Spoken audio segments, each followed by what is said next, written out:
talking to myself and feeling old. Sometimes I'd like to quit, nothing ever seems to fit. Hanging around, nothing to do but frown. Rainy days and Mondays always get me down.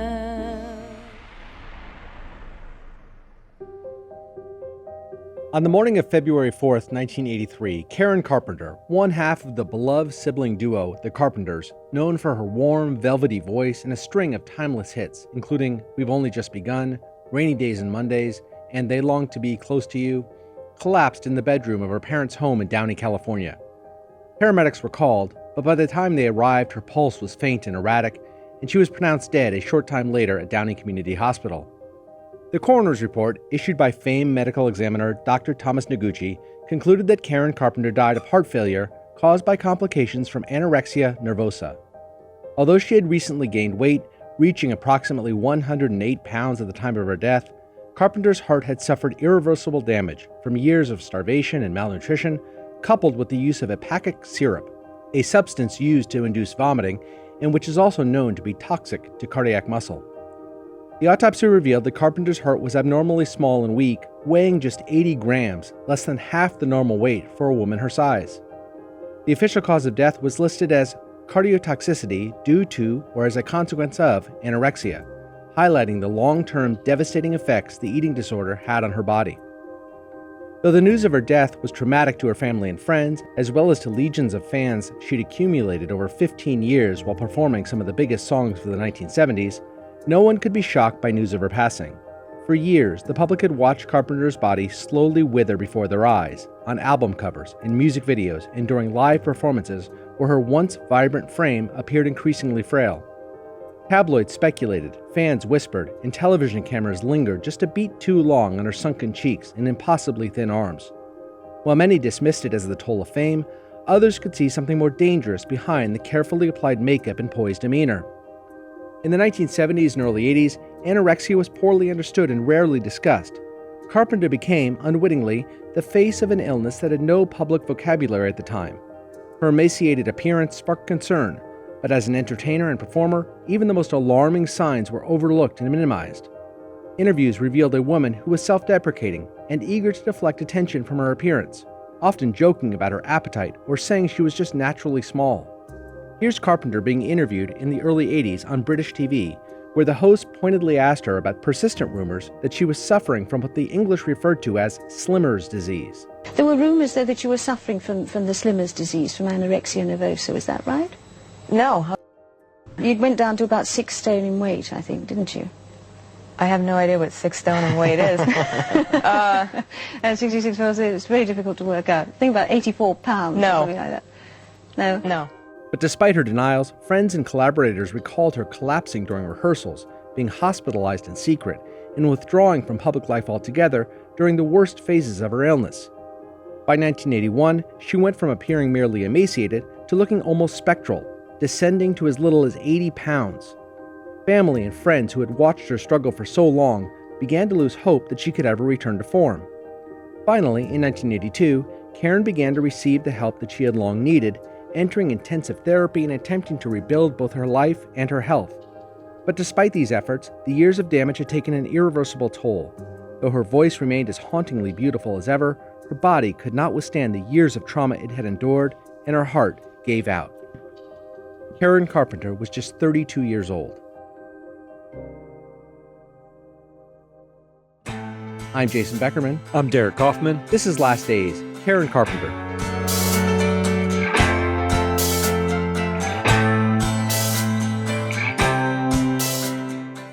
In the late 1960s, Karen Carpenter was a bubbly, tomboyish drummer who'd picked up a pair of sticks almost by accident.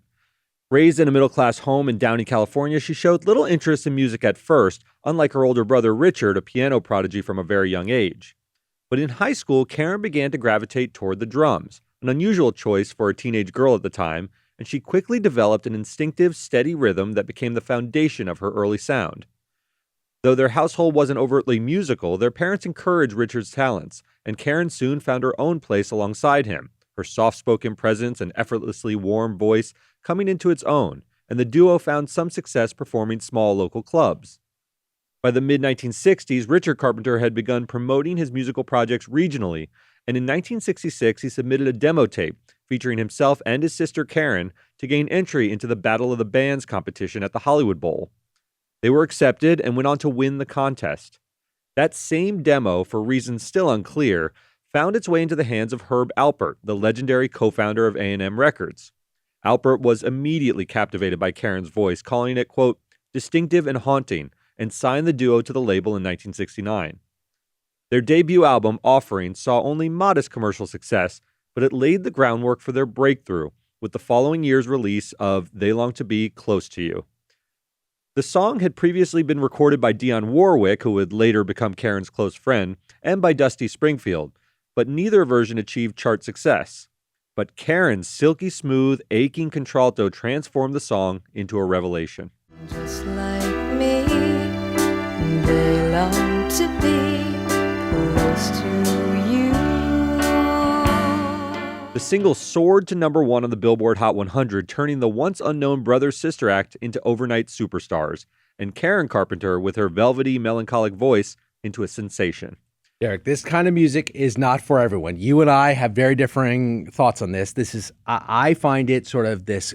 You find sticky, it treacle. Sweet treacle. But her voice is undeniably incredible. This soft orchestral pop with lush harmony, sentimental lyrics. It's gentle. It's really saccharine. But at the time, that was marked by sort of increasing social unrest, right? We're in the 1960s here. The Carpenters were part of a broader wave of this easy listening, this Perry Como, Engelbert Humperdinck kind of thing. Soon it became more defined by Air Supply and Bread and some others who really stood on the shoulders of Karen Carpenter. Now you're speaking my language. But yeah. this is your sense. I really, even like preparing for the pod, just listening to some of these songs, it's really soft, but it's easy listening. Soft. It's so easily to go down. Look, it's not for everyone, and it's not what you turn on to get the party started. This is not that type of music, but there's something about Karen Carpenter in particular. You talked about these other groups that followed in her wake, the Breads and sort of the like really soft Air rock. Supply, certainly. Yeah, Air Supply certainly. Michael Bolton and Richard Marx a decade later. Oh, Michael Bolton's heavy, man. He's a former metal star. But Karen Carpenter was the master of this because there was a haunting quality to her voice. It wasn't just soft treacle. I didn't find it sort of saccharine in the same way. I find it always had like a pathos to it. Like there's something about Karen Carpenter that seemed yearning, and the music and the lyrics were very accessible. You can play this stuff for your kids. I still turn on Karen Carpenter once in a while. I do. I love Tommy Boy. I told you my favorite Carpenter song is Superstar because Chris Farley and David Spade singing that in the car as I would think I was 14 years old, and I said I got to find the real track for this. And all these years later, it's still with you. It still holds me. It still holds me. But it is not for everyone. I'm glad you took the time to revisit it for this podcast. I was trying to find the one song that I could really relate to. That really thumps. They don't have it. It's not in their catalog. Though the Carpenters' gentle melodic pop would a few years later be overtaken by louder, bolder movements like disco, punk, and arena rock, the Carpenters' soft, introspective sound was still beloved in the early to mid-70s. Following They Long to Be Close to You, the duo had a string of hits that saw them dominate the charts with timeless ballads like We've Only Just Begun, For All We Know, Rainy Days and Mondays, and Superstar, each of which became top 5 hits showcasing Karen's impossibly rich voice. And yet, as we have seen so many times before with Elvis and Kurt Cobain and Amy Winehouse and a ton of others, Karen's success did nothing to silence her inner demons. According to her biographer, Ray Coleman, as early as 1971, Karen was concerned about her weight and would toggle from one diet to another in an effort to remain trim. But then, in 1973, an unknown British music critic, in an offhand comment few people heard, referred to Karen as chubby, and it forever altered the course of her life. The comment, while brief, somehow got back to Karen and reportedly had a profound and lasting impact on her. According to her brother Richard, the public criticism amplified her insecurities and intensified her obsession with dieting and thinness. So I went back and I watched a lot of what I could find. There isn't that much out there. Concert footage, interviews from this time period, from the 72-73 period. Apparently in high school, her weight, she was 5'4", her weight was about 145 pounds, perfectly normal. Yeah. I watched this later stuff. She's clearly thinner than that. And this is before her sickness really kicked in. She was by no means heavy. I don't even know where the term chubby could have come from what I saw. She looks really thin, even before the illness. She's a very thin person. And I'm being objective here. I'm not sort of just saying it because it's PC to say that somebody looks great. She just, whether great or not, she looked really thin. You have to remember the time frame of when she was even called chubby. It was around the 70s, right? The early 70s. Early She 70s. dies in 1983. She is 32 years old. So this is when she's in her early 20s. You still have some baby fat on you. Yeah. I mean, the comment I don't even think was intended to slight her or make her sort of feel like Mama Cass or something, who we discussed in a previous episode. It wasn't her identifying feature. I think it was sort of, she probably was normal size, but her disease was so deep within her that even an offhand comment of this sort just really penetrated deeply. And she, for me, I was born in 1980, so I didn't know much of Karen Carpenter's life, but she was the poster child for anorexia, which for sure was an unknown disease virtually before. You talked about how the British called it Slimmer's syndrome or Slimmer's disease. I mean, this wasn't a common parlance, and she became absolutely associated with this particular eating disorder in such a profound way. Still is what, at least people of you're my age, it's still what we think about. When we hear about anorexia, my mind immediately goes to Karen Carpenter. There were some stories, and I don't know how much credence to give this. When somebody dies of this disease, you're always looking for what sparked it in the first place. There was some talk about the fact that she was particularly self-conscious of it. Her mother had sort of maybe put a little pressure on her. Her brother, Richard, was really, really thin, as was Karen, I got to say. But her brother, I guess that was his sort of defining physical characteristic, a really slim kid. And he was also hard charging. He Yes. was the musical genius of the band. Yes. Even though we remember the Carpenters for her voice, he was a the prodigy. Yeah. And he was writing the songs, and you could imagine him sort of pushing the band along and wanting them to have a certain look and sound and potentially get it in her brain. There's been stories that maybe he was a little tough on her. He's struggled with some of those stories. I think by all accounts, he had his own addictions. He had his own problems. We'll talk about in a little bit. But apparently her mom used to make you can't be quite as thin as your brother, that kind of thing, in a way that maybe 70s parents did without understanding the long-term ramifications. Now we are cautioned as parents not to mention our kids' weight at all, to talk about healthy living, but never talk about weight. Back then, it was just something that you talked about quite openly if somebody was a little bit heavier. I mean, it is possible. I was watching these videos from 73 when apparently this chubby comment is made. It is possible that that exact moment, she may have been slightly heavier than at her lowest weight, and that the critic's remark was sort of referencing a fleeting fluctuation. But if so, it is totally imperceptible on camera. I often wonder about that comment because it's so central to the story of Karen Carpenter. Yeah. Whenever you read about her condition, you read about This chubby comment. And I wonder what that person, how he wrestled with that, because I'm sure it wasn't intended to, cause this kind of lifelong affliction that she dealt with, but he had to deal with some guilt over it. I mean, what's objectively true is that the damage is done, right? Once she heard it, it wasn't how she objectively looked in public, it's how she subjectively saw herself. She suffered from this crippling psychological disease that, to your point, was really untalked about. So if somebody's not eating, they're just like, it's sort of almost like, well, she's just losing weight or whatever. It wasn't thought about, oh my gosh, I wonder if what we're seeing is a bit of a problem here. But it did become later, this comment became a fixation for her for really the rest of her life. Yeah, and anorexia nervosa is a complex and often misunderstood psychological disorder marked by an intense fear of gaining weight, a distorted body image, and an obsessive pursuit of thinness. It's not about vanity. It's about control, anxiety, and deep-seated self-worth issues. People with anorexia frequently see themselves as overweight, even when they're dangerously underweight.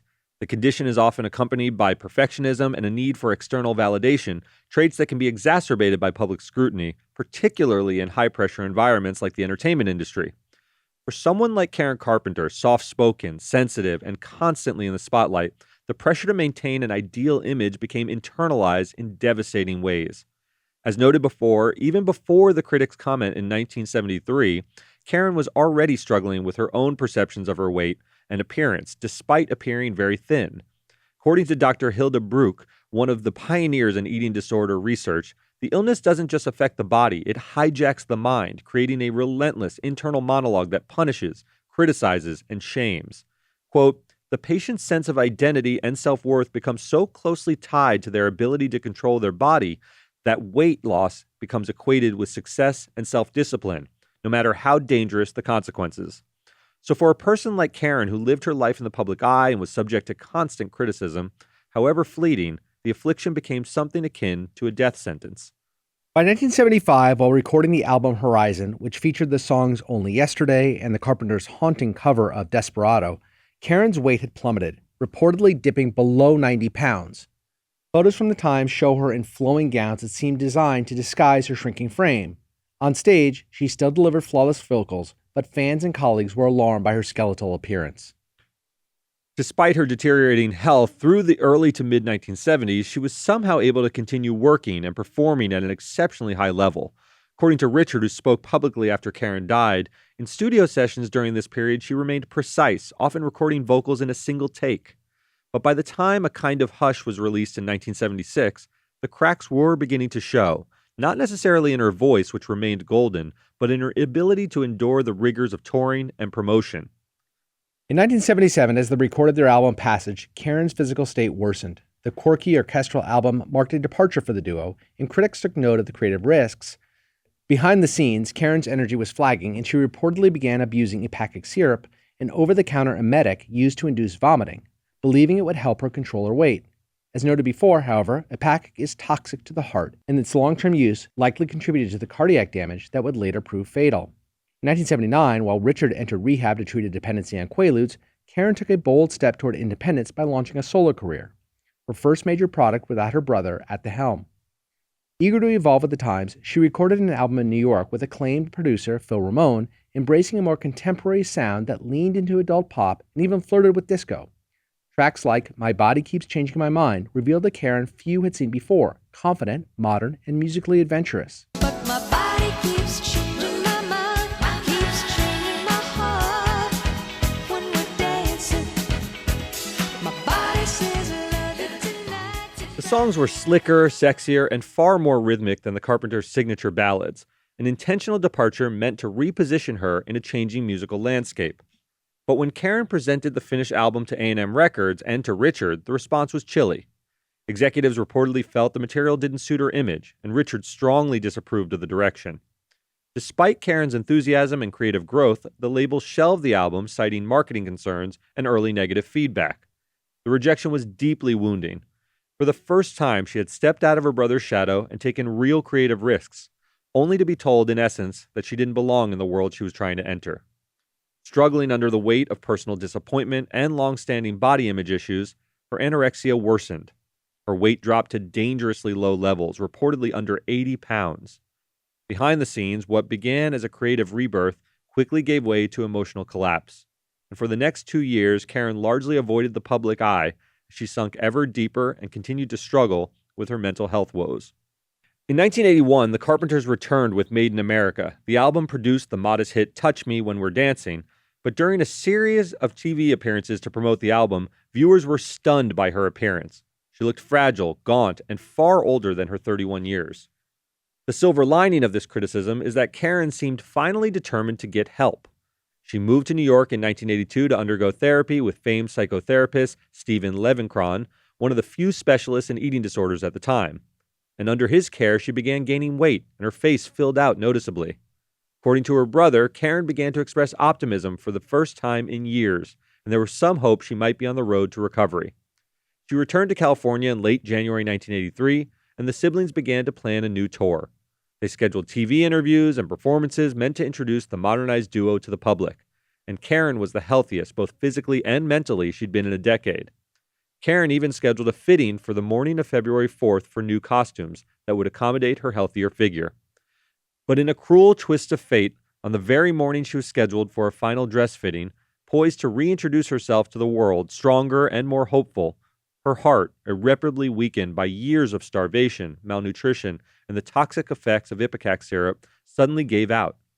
Just as she seemed to be turning a corner, her body could no longer keep pace with her will to recover. You know what this reminds me of a little bit when we do the stories about people with drug addiction and they kick the habit, but it's too late. And then when they dabble just a little bit again, their body's been so ravaged that they can't deal with a relapse at all. in a similar fashion, she had sort of progressed with the psychotherapy that she had dealt with. There weren't a lot of people who could handle this disorder, but she was on the road to recovery, but her body was ravaged. When you're 80 pounds and your heart is taxed in that way, it really can't take the weight gain. Once the coroner found that her heart was 1/2 of the normal size of a person her size, a woman her size, you knew that there was nothing she was going to do. There was no amount of recovery because the heart is not going to grow back. The heart muscles are not going to strengthen to the point that they can take on the kind of, bearing in order to have her survive.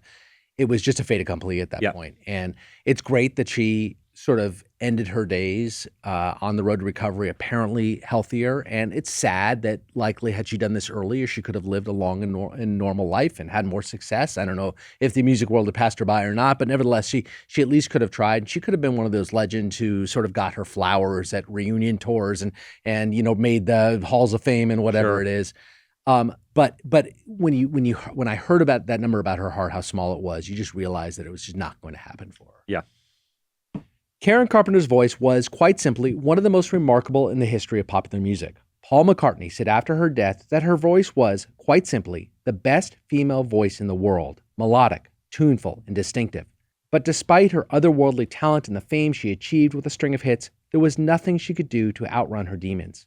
Karen's close friend, Dionne Warwick, captured the heartbreak felt by so many others who witnessed not only her brilliance, but also the torment that quietly consumed her.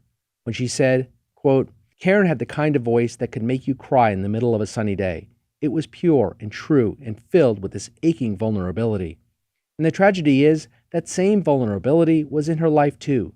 She was so gentle, so eager to please, and she carried the weight of everyone else's expectations on her back. We all saw the signs, how thin she was getting, how tired she seemed. We tried to reach her, but she was locked in a battle with something deeper than any of us could touch. Karen couldn't outrun the demons that whispered in her ear every day. She wasn't vain, she was hurting, and in the end, the disease stole not just her body, but her voice, her spirit, and one of the brightest lights we've ever had.